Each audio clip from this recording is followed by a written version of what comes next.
Boa noite, meu nome é Ana Carla, eu sou estudante de Teologia pela Unicesumar e a proposta hoje é para falar sobre a Reforma Protestante.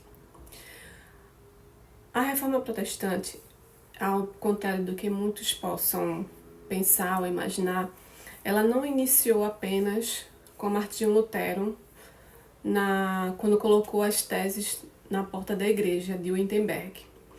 Ela começou bem antes, né, com outros reformadores, e eu posso citar os anabatistas, posso citar John Huss, que morreu, né, foi condenado por ser um herege e morreu queimado numa fogueira.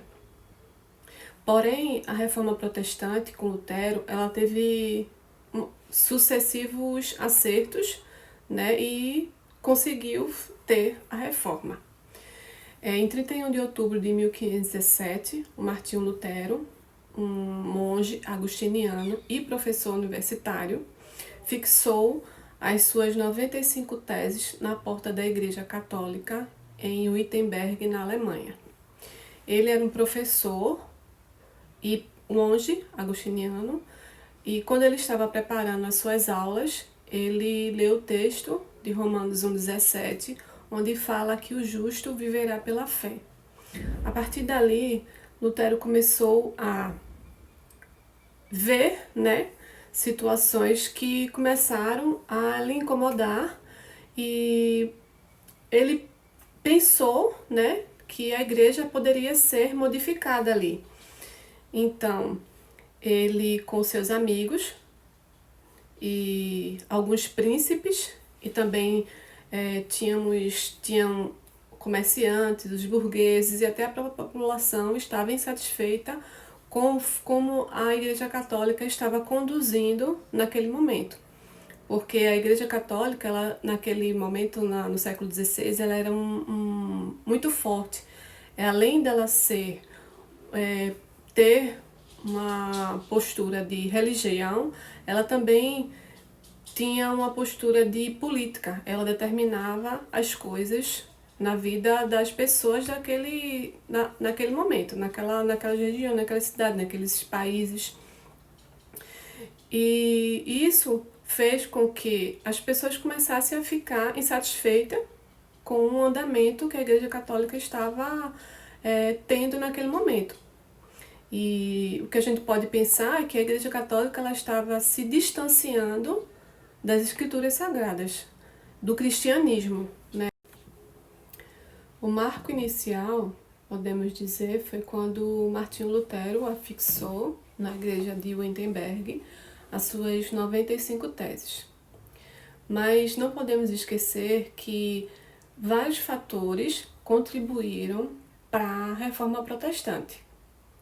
Além dele ter o apoio dos comerciantes, dos que são os burgueses, de algumas pessoas, né? Não era a população em si, todos, e dos príncipes, ele também teve o auxílio da imprensa de Gutenberg, onde ele pôde imprimir as suas teses, as suas ideias e espalhar para seus amigos, espalhar entre outras pessoas. Ele também teve, naquele momento também surgiu o iluminismo, também surgiu o humanismo, o homem como centro, né, de tudo. E essa ideia de humanismo, a gente também pode ver na igreja como uma ideia de que você é o centro e é responsável por suas atitudes diante de Deus, diante da igreja. É você que faz aquele acesso diretamente a Deus como Cristo, como seu intercessor. E eu posso falar que as consequências que teve naquele momento, no século XVI, com a reforma, foi a tradução da Bíblia. Surgiram diversas denominações, como os luteranos, os anglicanos, os calvinistas, os metodistas, entre outras. Surgiram a partir da reforma. Então, houveram várias denominações a partir dessa reforma protestante. Também houve a necessidade de alfabetização, porque naquele momento existia um grande número de analfabetos, inclusive existia até príncipes, reis que não sabiam ler. Existiu também a criação de escolas, posteriormente universidades, surgiram a partir da Reforma Protestante, porque houve a necessidade das pessoas lerem a Bíblia e, contudo, se você lia a Bíblia, você poderia ler outros livros, ter outros conhecimentos. Então, isso agregou bastante para as pessoas, a partir da Reforma Protestante, o que foi, de consequência, que trouxe a Reforma Protestante. O protestantismo também incentivou o trabalho, que mais tarde desenvolveu o capitalismo. O trabalho não era bem visto, melhor dizendo, pela Igreja Católica, porque eles tinham a cultura de que o trabalho ele veio da carga do pecado, lá de Adão e Eva. Já para os reformadores, o trabalho foi visto como de bom agrado, porque era algo que dizia que você não era um preguiçoso, te incentivava a ter condições de criar sua família, do seu sustento, da sua alimentação. Então ela não via de forma negativa o trabalho. E além disso, o trabalho para o protestante, ele era uma forma de guardar aquele dinheiro. Já que ele não gastava dinheiro com bebida, com mulheres, com jogos, aquele dinheiro ele conseguia poupar. Então era uma forma dele também adquirir um bom posicionamento na sociedade. E a gente pode imaginar também e pensar que na história da reforma do protestantismo, a colonização ela foi feita de formas diferentes. Quando a gente passa a analisar os reformadores, os países que foram reformados e que tinham aquela cultura, religião protestante, como a Europa, como os Estados Unidos, eles progrediram financeiramente. Por quê? Tiveram aquela cultura de ensino, de estudo e de trabalho. E que não foi uma cultura vista aqui, incentivada na América Latina, por exemplo. Que nesse momento existiu a Contra-Reforma e os colonizadores que vieram para a América Latina, junto com os padres, os jesuítas, para catequizar a população, eles não incentivaram e não foram naquela mesma proporção que aconteceu nos outros países. Então aqui os colonizadores eles tinham a ideia de posse, de ter, de possuir, de adquirir, que foi diferente do que aconteceu em outros países, onde eles tiveram o incentivo do estudo e, consequentemente, do trabalho.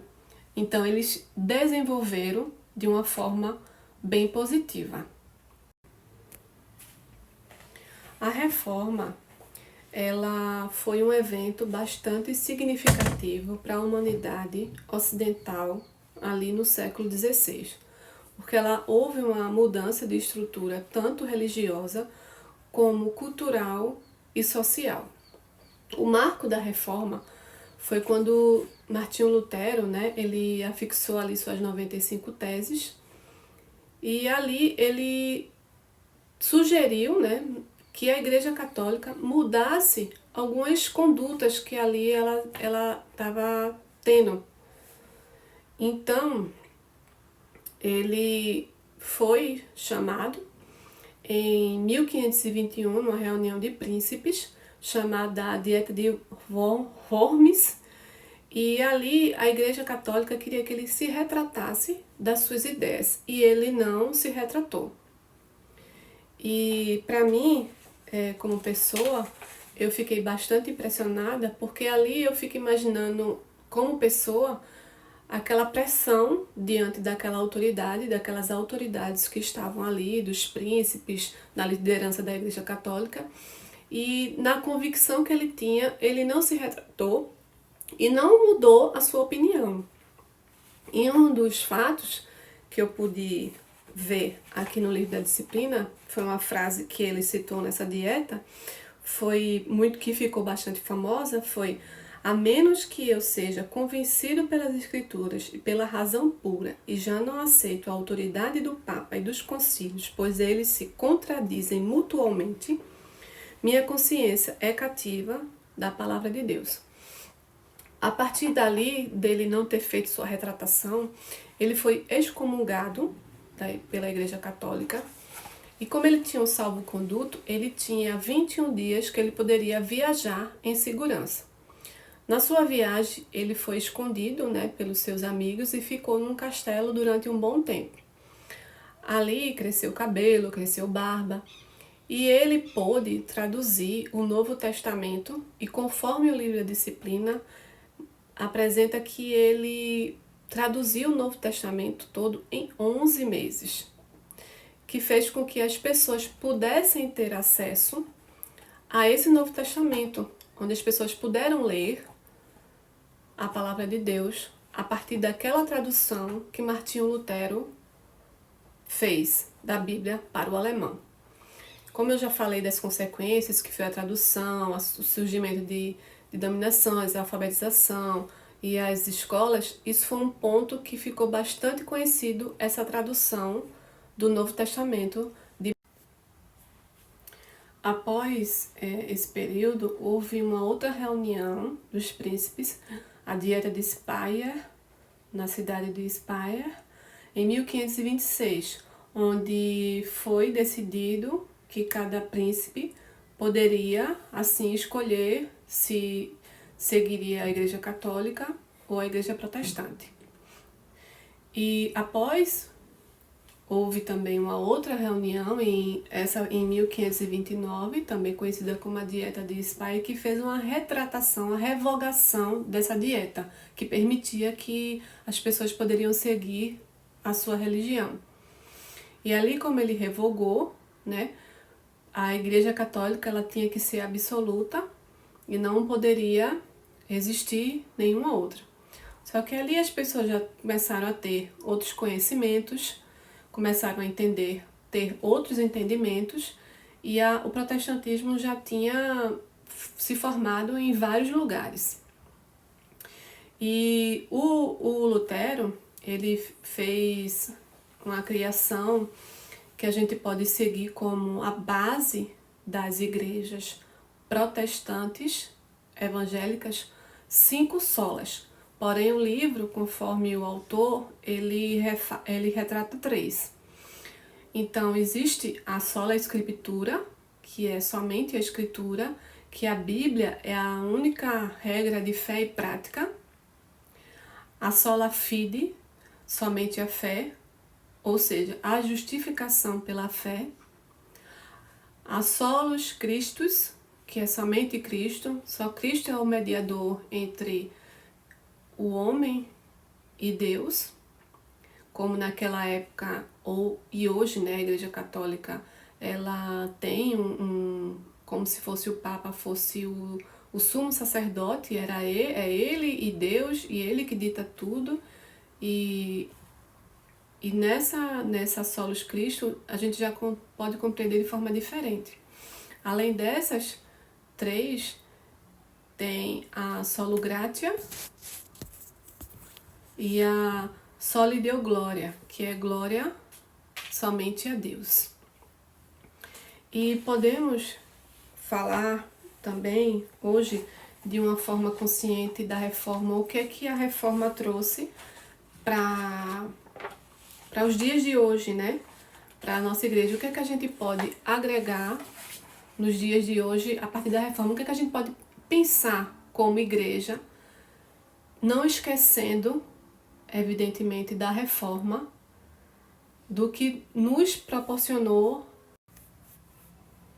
A reforma protestante, ela não pode ser apenas uma data comemorativa, porque a reforma, ela foi algo daquele que protesta, daquele que declara, tem o objetivo de confrontar algo.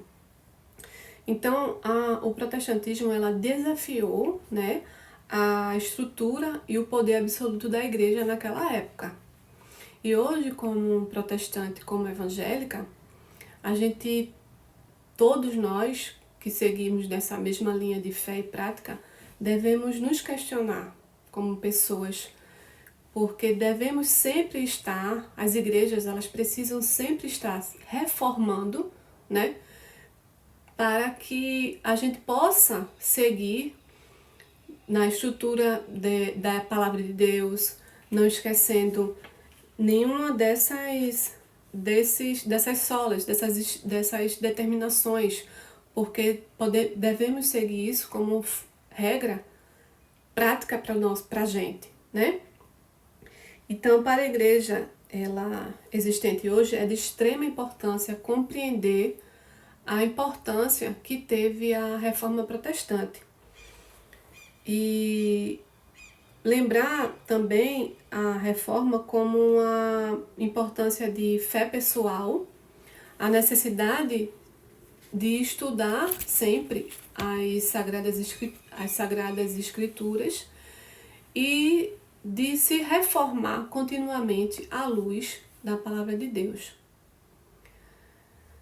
E, como eu falei, né, não podemos esquecer tudo isso, todos esses reformadores, todos aqueles que morreram por essa reforma, para que hoje a gente pudesse ter a liberdade de cultuar, tivesse a liberdade de ter a Bíblia, graças a todas essas pessoas que foram corajosas, cada um a seu tempo. Então eu desejo a vocês, eu espero que tenha sido de bom proveito, né? E eu desejo a vocês uma boa noite e que Deus abençoe a nós todos.